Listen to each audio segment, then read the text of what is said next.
მოგესალმებით მეგობრებო. ეს არის YouTube არხი საფეხბურთო ნიუსები. დღეს ჩვენ ვიდეოში შემოგთავაზებთ ხელსხელ ტრანსფერებსა და საინტერესო მოვლენებს ფეხბურთში. თუმცა სანამ ვიდეოს ყურებას დაიწყებდეთ, მინდა გთხოვოთ რომ გამოიწოროთ ჩვენი არხი, რადგან ეს ჩვენ გვაძლევს ძალიან დიდ мотивაციას. ჩართოთ ზარისხილ კი რათა არ გამოგცეს ჩვენი ვიდეოები. მოიწონოთ ვიდეო და აუცილებლად გაგვიზიაროთ თქვენი აზრი კომენტარებში მომხდარ მოვლენებთან დაკავშირებით. ახლა კი დავიწყოთ.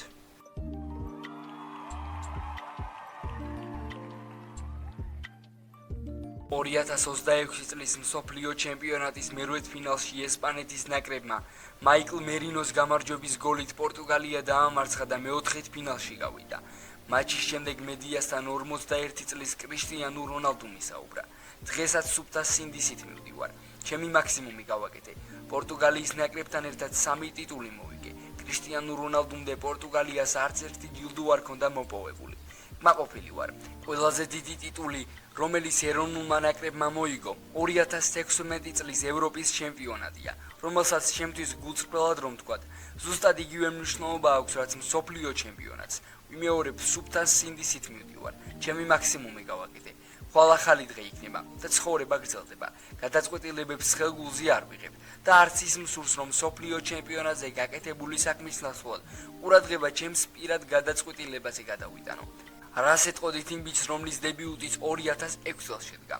ყოველთვის მაქსიმუმი გაიღე, შენი ქვეყნისთვის და შენი ფეხბურთისთვის, რადგან როდესაც დაასრულებ, უფრო მშვიდად იქნები. იმის გამო, რომ ბოლომდე დაიხარჯე და ძალღონე არ დაგიშურავს და განსაკუთრებით ეროვნულ ნაკრებში. ეროვნული ნაკრების სახელით თამაშს განსაკუთრებული გრძნობა მეუფლება. უკვე 23 წელია ამას უდიდესი სიამოვნებით ვაკეთებ და ეს ყოველთვის დაუვიწყარი გამოცდილებაა. დასასრული იყო ემოციებიც, თუმცა ასევე შვება და სუფთა სინდისი, რადგან მას, ვინც თავის მაქსიმუმს აკეთებს, საყვედურს ვერავინ ეტყვის. ლონდონის არსენალი ანდრია ბარტიშვილის გაფორმებასთან ახლოსაა. ბრიტანულ პრესაში ახალგაზრდა ქართველ ფეხბურთელზე რამდენიმე სტატია დაიწერა და ამჯერად ბარტიშვილზე Football Fantastic-მა ისაუბრა. ბარტიშვილმა პროფესიონალურ დონეზე 35 შეხვედრა ჩაატარა და 17 წლის სენსაციის ანგარიშზე 2 გოლი და 3 საგოლე გადაცემა. რა თქმა უნდა, ეს არ არის ისეთი განსაცვიფრებელი რიცხვები, როგორებსაც მის ასაკში ლამინ იამალი აფიქსირებს. თუმცა ამ ახალგაზრდა ბიჭის ირგვლივ ატეხილი აჟიოტაჟი სავსებით საფუძვლიანია. ბარტიშვილს უკვე ადარებენ ხვიჩა კვარაცხელიას, რადგან ორივე ქართველ ფეხბურთელს მსგავსი სათამაშო სტილი აქვს, ჩამოწეული საფეხბურთო წინდები, დაბალი სიმძიმის ცენტრი და სირბილის მანერა. ბარტიშვილის თამაში ბევრი რამა არას მოგეწონებათ. ამ შეტევის საუკეთესო თვისება ბურთის კონტროლი და დრიბლინგის უნარია. უმაღლესი კლასის მაჩვენებელია ის, თუ როგორ იყენებს ბარტიშვილის სხეულის მოძრაობებს მეტოქეებისგან თავის დასაღწევად. არსენალის ისტორიიდან ვინმეს რომ შევადაროთ, მასსა და ალექსის სანჩეს შორის მსგავსება ნამდვილად ვიპოვით. ანდრიას შეუძლია ითამაშოს ცენტრალურ თავდასხმელად, შემტევ ნახევარმცველად ან მარცხენა ფლანგზე. თუმცა თავს ყველაზე კომფორტულად ფლანგებზე გრძნობს. ამ ახალგაზრდა თამაშის ვიდეოების ყურებისას ზუსტად ხვდები თუ რატომ ადარებენ მას კვარაცხელიას და რატომ გავს სანჩეს. ის სხეულის მოძრაობებით მეტოქეებს ატყუებს და ეს სწორედ ისაა, რასაც ალექსისი კარიერის პიკში აკეთებდა. მიმართულების მკვეთრი ცვლილებით ის მცველებს აბნევს და არასწორ საყრდენ ფეხზე ტოვებს. მას ასევე ახასიათებს ის აგრესიული დაუღალავი ჟინი და ბრძოლის უნარიანობა, რაც არსენალის ყოფილ ფეხბურთელს ჰქონდა, განსაკუთრებით მაშინ, როდესაც მთელი სისწრაფით მიქრის და მარცხენა ფლანგიდან ცენტრისკენ შედის. მათ მსგავსებას კიდევ უფრო მეტად უსვამს ხას დაბალი აღნაგობა. რა თქმა უნდა, სიფრთხილე გვმართებს. ეს ბიჭი ჯერ კიდევ 17 წლისაა, თუმცა ვრცელდება ინფორმაცია, რომ ის მაურიციო მიკელმა შეამჩნია. ადამიანმა, რომელმაც თავის დროზე ზემოხსენებული კვარაცხელიას აღმოაჩინა. ასე რომ მათ ვისაც გონია, რომ ეს ტრანსფერი მაინც და მაინც ამაღელვებელი არ არის, ურჩევდით კიდევ ერთხელ დაფიქრებულიყვნენ. ცნობისთვის ბარტიშვილი ფოთის კოლხეთი 1913 საკუთრება და იჯარის წესით თბილისის იბერია 1999-ში თამაშობს. ტრანსფერმარკეტზე მისი საბაზრო ღირებულება 1.5 მილიონ ევრომდე გაიზარდა. თუმცა ამასთან ერთად საინტერესო დეტალებს ავრცელებს GeoTeam-ის. ანდრია ბარტიშვილს არსენალთან ტრანსფერის საკითხზე შეთანხმებას არ მიუღწევია. 17 წლის ანდრია ბარტიშვილს გარშემო დიდი აჟიოტაჟია და ამ მომენტში ის ტრანსფერზე 3 გუნდი მუშაობს. არსენალი, ლივერპული და პარიზი. ფეხბურთელს 2 ინგლისური გრანდისგან იდენტური კონტრაქტი უტევს. პარიზი კი ცდილობს ტალანტის გარემოცვა პირველ გუნდში თავიდანვე გარანტირებული სათამაშო დროით დაითანხმოს. როგორც ჩვენთვის ცნობილია, ანდრია ბართიშვილი მის გარემოცვასთან ერთად გადაწყვეტილებას ევროტურნირების საკვალიფიკაციო მატჩების შემდეგ მიიღებს, რომელიც ფეხბურთელს იბერია 1999-თან ერთად ელოდება. ლივერპულის ყოფილმა მეკარემ დევიდ ჯეიმსმა და ყოფილმა თავდამსხმელმა ემილ ჰესკიმ მერსისაიდული კლუბიდან მოჰამედ სალაჰის წასვლასა და მის ღირსეულ შემცველზე ისაუბრეს. ორივე ფეხბურთელი ამბობს, რომ ეგვიპტელის მაგივრად კლუბმა ხვიშა კვარაცხელია უნდა შეიძინოს, თუმცა ამ ტრანსფერის განხორციელება პრაქტიკულად შეუძლებელი იქნება.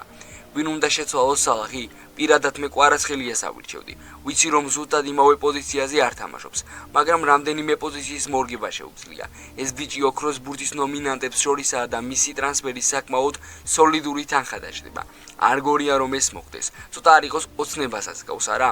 მაგრამ თუ ლივერპულს სურს რომ მომდევნო სეზონში წარმატებული იყოს და თუ უკვე მზა ჩამოყალიბებული მოთამაშის ყიდვას აპირებენ, მაშინ ეს სწორედ კვარაცხელია უნდა იყოს. იმის მას თუ ვის შეუძლია მოსალაჰის შესვლა რთულია, რადგან ვფიქრობ, რომ მოსალაჰის შესვლა არავის შეუძლია.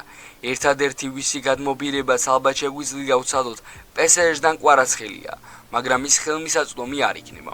ვფიქრობ, როცა ასეთი ყაიდის ტალანტებსა და ლეგენდებს აკვირდები, ეს ყველაფერი უბრალოდ წარსულში უნდა დატოვო და სხვა რამეზე გადაერთო. თქვენ ვეღარასდროს იპოვით სხვა მოსალახს, რომელიც დადებს ისე სტატისტიკას, როგორცაც ის აკეთებდა. ვეღარასდროს. შეგახსენებთ, რომ მოჰამედ სალაჰმა ლივერპული 2025-26 წლების სეზონის დასრულების შემდეგ დატოვა. ეგვიპტელმა მერსისაიდულ გუნდში 442 მატჩი ჩაატარა. 257 გოლი გაიტანა და 119 საგოლე გადაცემა შეასრულა.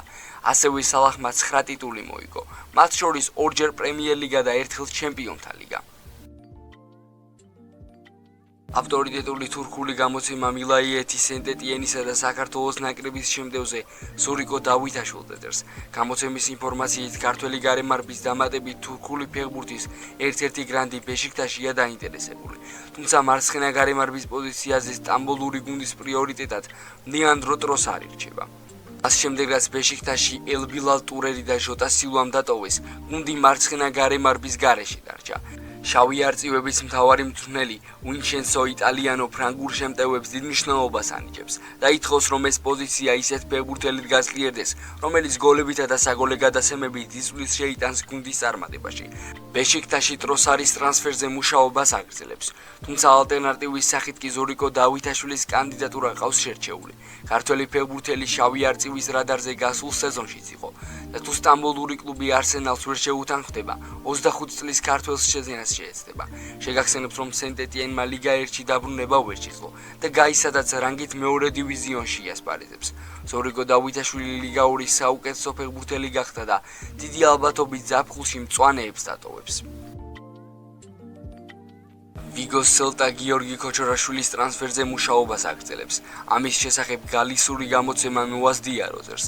გამოცემის ინფორმაციით, ზაფხულის სატრანსფერო ბაზარზე სელტას პრიორიტეტი ისეთი ფეხბურთელების დამატება იქნება, რომლებმაც ესპანური ენა იციან და ესპანეთში თამაშის გამოცდილება აქვთ.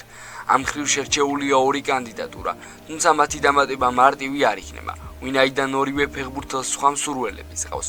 საუბარია გიორგი ქოჩორაშვილზე და ილიას ახომაჩზე. სელტა არაპირებს ქოჩორაშვილზე დიდი თანხა დახარჯოს. ვიგოელების მიზანი ქართველი ნახევარმცველი სიჯარა იქნება, გამოსყიდვის უფლებით. კლუბის სპორტული დირექტორი მარკოს გარესი მიიჩნევს, რომ ნახევარდაცვაში გუნდი კარგად არის დაკომპლექტებული და თუ ილაიშ მორიბა არ გაიყიდება, ამ ხაზის გასაგრძელებლად ფულის დახარჯვა არ იგეგმება. ცნობისთვის ქოჩორაშვილი სპორტინგს გასული წლის ზაფხულში შეუერთდა, თუმცა ლისაბონურ კლუბში თავის დამკვიდრება გაუჭირდა და სათამაშო დროს იშვიათად იღებდა. კლუბებმა მასში ლევანტეს 5.5 მილიონი ევრო გადაუხადეს. ნეიმარმა მერვედფინალში ნორვეგიასთან მარცხისა და ტურნირიდან გამოთიშვის შემდეგ სანაკრებო კარიერის დასრულების შესახებ განაცხადა. თამაში ნიუ-იორკში, MetLife სტადიონზე გაიმართა. სწორედ ამ არენაზე შედგა ნეიმარის დებიუტი ბრაზილიის ნაკრებში 2000 წელს, ამერიკის შეერთებული შტატების წინააღმდეგ, გამართულ ამხანაგურ მატჩში. 34 წლის ფეხბურთელმა კარიერაში თავისი მეოთხე მსოფლიო ჩემპიონატი ითამაშა. ვცდილობდი მსოფლიოს ჩემპიონატის მოგებას, მაგრამ ახლა ყველაფერი დასრულდა. აქ დავიწყე და აქვე დავასრულებ. მე ყველაფერი ვცადე, განაცხადა ფეხბურთელმა. ნეიმარმა ბრაზილიის ნაკრების მაისურით ჩატარებულ 130 მატჩში 80 გოლი გაიტანა და 58 შედეგიანი გადაცემა შეასრულა. ის სელესაოს ისტორიაში საუკეთესო ბომბარდირია. ბრაზილიის ნაკრებთან ერთად ნეიმარმა 2013 წელს კონფერენციათა თასი მოიგო. 2016 წელს კი ოლიმპიური ჩემპიონი გახდა. კოპა ამერიკისა და მსოფლიო ჩემპიონატის მოგება კი მისთვის აუხდენელ ოცნებად დარჩება. მეგობრებო, დღეისათვის სულ ეს იყო. თუ ვიდეოს ამ ნაწილამდე მოხვედი, აუცილებლად მოიწონო ვიდეო და გამოიწერეთ ჩვენი არხი. ასევე არ დაგავიწყეთ, გამოიწერეთ ჩვენი Instagram-ი და TikTok გვერდები. ჩვენ კი შევხვდებით მომავალ ვიდეოში.